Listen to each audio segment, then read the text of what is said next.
A continuación se muestra una lista de todos los resultados posibles en el experimento de lanzar dos dados. Observe cómo tenemos un total de 6 veces 6, o 36 posibles resultados. Se nos pide que usemos la tabla para determinar las siguientes probabilidades. Primero se nos pide que determinemos la probabilidad de que la suma sea impar. Recuerde, los números impares son números como 1, 3, 5, 7, 9, etc. Para que una suma sea impar, un número debe ser par y un número debe ser impar. Por lo tanto, es posible que reconozca que la mitad de los resultados tendrán una suma impar. Avancemos y rodeémoslos. En la primera fila, 1 y 2, 1 y 4 y 1 y 6 tienen una suma impar. En la segunda fila, 2 y 1, 2 y 3 y 2 y 5 tienen una suma impar. En la tercera fila, 3 y 2, 3 y 4, y 3 y 6 tienen una suma impar. En la cuarta fila, 4 y 1, 4 y 3, y 4 y 5 tienen una suma impar. En la quinta fila, 5 y 2, 5 y 4, y 5 y 6 tienen una suma impar. En la última fila, 6 y 1, 6 y 3, y 6 y 5 tienen una suma impar. Hay 18 resultados favorables y tiene un total de 36 resultados posibles. La probabilidad de que la suma sea impar es 18/36, lo que se simplifica a la mitad, que es un decimal es 0.5, que es igual al 50%. Luego, se nos pide que encontremos la probabilidad de que la suma sea 5. Entonces volviendo a la mesa, observe cómo tenemos una suma de 5 a lo largo de esta diagonal aquí. 4 y 1 tienen una suma de 5, 3 y 2 tienen una suma de 5, 2 y 3 tienen una suma de 5, y también 1 y 4. Entonces, hay 4 resultados favorables de un total de 36 resultados posibles. La probabilidad de que la suma sea 5 es 436. Lo que simplifica el máximo común divisor de 436 es 4. Simplificamos, dividimos ambos por 4. Que es igual a 1/9. Y encontremos el decimal y el porcentaje también. 1 dividido entre 9 es el punto 1 que se repite a 4 decimales. Esto redondeará a 0 el punto 111, que es igual al 11.11%. A continuación, se nos pide que encontremos la probabilidad de que la suma sea 7, y que al menos uno de los dados sea 1.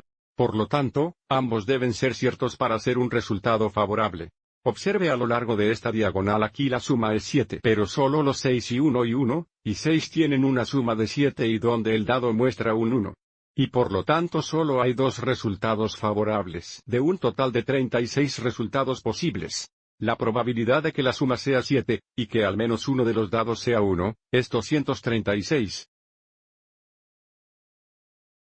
Nuevamente, no contamos 5 y 2, 4 y 3, 3 y 4, y 2 y 5 como resultados favorables porque mientras la suma es 7, al menos uno de los dados no es 1. Entonces, la probabilidad es 236, lo que simplifica dividir ambos por 2, la probabilidad simplificada es un 18. ¿Cuál es el decimal a 4 decimales? Es aproximadamente 0.0556.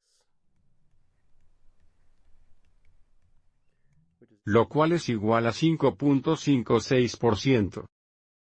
Y para el último ejemplo, se nos pide encontrar la probabilidad de que la suma sea 7 o al menos uno de los dados es 1. Entonces, debido a la O, si alguna es cierta, tenemos un resultado favorable. Primero hagamos un círculo alrededor de los resultados donde la suma es 7. ¿Cuál sería esta diagonal aquí? 6 y 1, 5 y 2, 4 y 3, 3 y 4, 2 y 5 y 1 y 6, todos tienen una suma de 7. Y ahora rodeemos los resultados favorables restantes donde al menos uno de los dados es 1. Y 1 tienen al menos un dado por 1, entonces 1 y 1 es favorable, también 1 y 2. 1 y 3, 1 y 4, y 1 y 5. Y luego bajando esta columna, 2 y 1, 3 y 1, 4 y 1, 5 y 1 también son resultados favorables. Estos son todos los resultados favorables donde la suma es 7 o al menos uno de los dados es 1. Vamos a contar estos resultados favorables. Tenemos 6 en la primera fila, y luego bajando la primera columna tenemos 7, 8, 9, 10, 11. Y luego 12, 13, 14, 15. Hay 15 resultados favorables de un total de 36 posibles resultados. La probabilidad de que la suma sea 7 o al menos uno de los dados es 1, es 15/36. Esto simplifica. 15 y 36 comparten un factor común de 3. Simplificando tenemos 5/12. cual a 4 decimales es aproximadamente 0.4167.